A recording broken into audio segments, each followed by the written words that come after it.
Hi, today we're talking about setting a baitcaster outfit for bass fishing. Now, in part 1 I spoke about how to set the baitcaster. Now we know that the side spool friction knob here adjusts the lure, and we need to adjust that so that the lure just drops. So when you click it in the free spool on the thumb bar here, the lure needs to drop. And I'll bring it close to you so you can see it. Now I'll click that in the free spool and that will just drop very, very slowly. Give it a bit of a twitch, get it moving. That's set pretty perfectly. Now if it drops too fast and crashes into the water or the ground, you then need to adjust this spool center friction knob,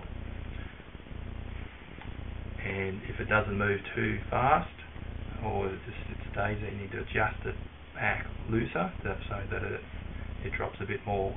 If it drops too fast, like I mentioned earlier, tighten it up more. Okay, so that's the most important thing with baitcasters, and that will stop you anglers getting a lot of overruns in baitcasters if it is set properly. Okay, number 2, we know that the cast, an overhead cast, is back to 2 o'clock with the thumb on the spool. Forward cast to let it go at 10 o'clock, let the finger go, but feather the spool so that when the lure shoots out and hits the water, just before it hits the water you place your thumb back onto the spool. That's called feathering the spool.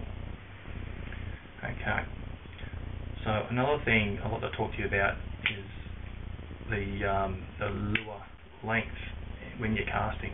If you have, say, a foot of length from the rod tip to the lure, that's going to give you, when you cast it, a lot flatter cast, so that you're going to shoot the lure flatter and it's going to go further and it's going to have more power and it's going to be more accurate. If you have a longer lure length, say 3 foot, well then when you cast that, it's going to have a long, high, loopy cast.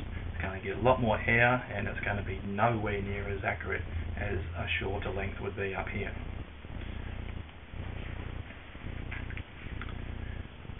Okay, so that's very important. Another thing I want to talk to you about is the leader knots. Now, too many anglers have too much leader or too long a leader on their baitcasters. A lot of this will give them problems of overruns, bird's nest, or bunch of grapes, whatever you want to call it. So I like to have a rod and a half length of leader. So when I'm ready to cast it, the leader should be right there, just off the baitcaster, and that should be a perfect casting distance. If the leader is too long, you're going to have another 4 or 5 cranks on the spool where that knot's going to be catching onto the spool and on the main line, and you don't want that. A lot of the times that will pick up and that will cause the problems of bird's nests. So that is very, very important. Okay, so we've just got a bird's nest, and I'll show you a little trick that'll get it out.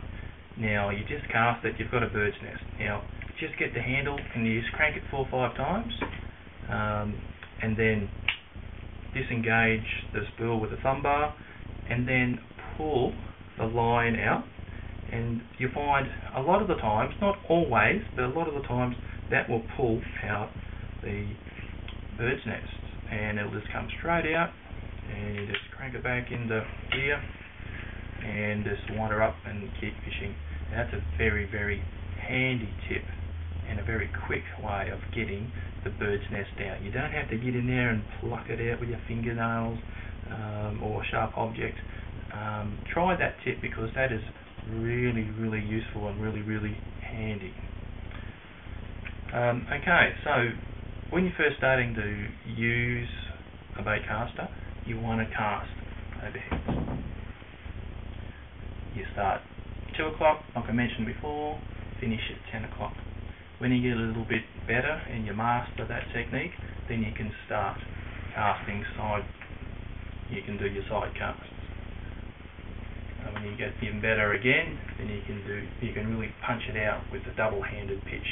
I really love doing that for long distances where we're really casting it out and covering a lot of ground. It's also handy to do the side casts and the double-handed side cast pitching of a baitcaster outfit when you've got a lot of wind, because that keeps it flatter and that keeps it cutting through the wind. When it comes to accuracy, I like to go back to the overhead casting, because that's always going to be your most accurate casting method. And in concluding, I'd like to say that it's all about timing. When you're casting a baitcaster, you don't have to punch it right out there and really flog it out there as hard as you can go, because it's all about timing. If you just relax and just start nice and steady and concentrate on your timing, you'll find that you will not only cast longer, but you will cast a lot more accurately, and your experience will be a lot more enjoyable casting baitcaster outfits, because you will find you'll have a lot less bird's nest, bunch of grapes and overruns. So I hope these tips have helped, and happy fishing. Next time when I talk to you in part 3, I will show you out on the water how to cast it, and I'll also show you some handy tips as well. Thanks very much.